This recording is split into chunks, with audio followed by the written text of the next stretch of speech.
Hello everyone, welcome to a new video. If you are a parent or a caregiver of a child on the autism spectrum, I want to start by saying you are doing an incredible job. And I know this journey is not always easy. It can be overwhelming, exhausting, and filled with questions. One of the most common concerns as a psychologist I hear from parents is how can I help my child communicate better? Whether your child is nonverbal, uses a few words, or speaks fluently but struggles with back and forth conversations, communication can be a daily challenge. In this video, I want to walk with you parent to parent, heart to heart, and give you some real practical tools to help your child build communication skills and help you feel more confident along the way. No technical jargons, no overpromising, just clear and compassionate techniques that actually work in real life. So let's get into it. Before we jump into techniques, it's important to pause and understand what communication really means for children on the spectrum. Communication is not always just words, it's body language, eye contact, facial expressions, gestures, and tone of voice, even behavior. For many autistic children, communication can look very different from what we expect. And some kids may use one or two words or gestures. Others may script repeating lines from cartoons or commercials. Some may communicate through behavior, like throwing something because they can't just say, I am frustrated. So, the first step in shifting our mindset. Instead of asking, why won't my child talk? Let's say, how is my child already communicating? And how can I help them build on that? Okay? Every child communicates, even if they aren't using the words yet. And every child can grow in their communication skills. So, with that understanding, let's go into some real techniques.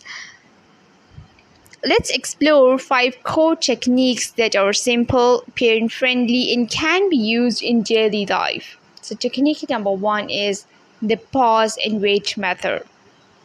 One of the most powerful things you can do is stop talking. Yes, ready? Often we fill in the blanks for our kids. We anticipate their needs. We say things like, do you want juice? Here is your juice. Instead, try pausing. Offer a choice, then wait. Count to 5 in your head. For example, do you want water or juice? Okay, so you can see a pause there. That space gives your child time to process and respond verbally, with a gesture, or even by pointing. And that's communication. Try this throughout your day, at meals, during play, even while getting dressed. Pause, wait, and celebrate any attempt to communicate, even if it's a look, a sound, or reaching anything that your child displays. Just appreciate it. Appreciation leads them to do these certain tasks more and more. So, create space for your child to take the lead. Technique number 2 is use visual supports. Many autistic children are visual learners. They understand pictures faster than spoken words. You can create simple visual tools at home. Picture cards for common needs: eat, drink, toilet, and play. A visual schedule with pictures of daily routines. Try sports. Do you want apple or banana? You can show them pictures, okay?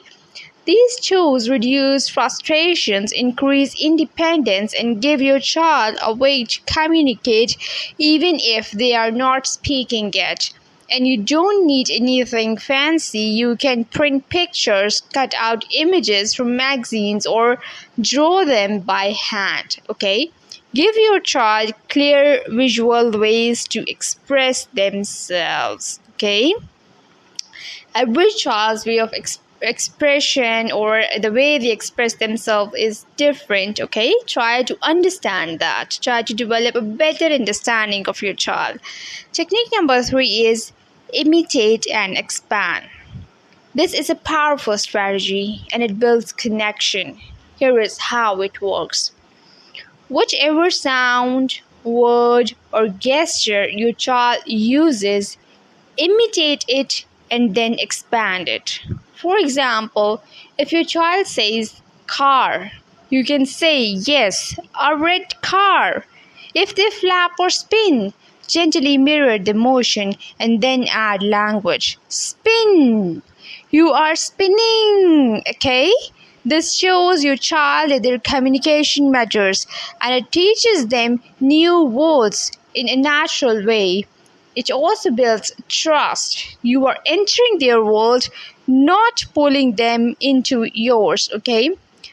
Respect and respond to your child's current communication style and build on it. Technique number 4 is create communication opportunities. There is something I wish more people talked about. If everything is always available, there is no reason to communicate. So gently sabotage the environment, okay? Put a favorite toy slightly out of reach. Give only part of a snack, then pause and wait. Use a clear container your child can't open alone, okay?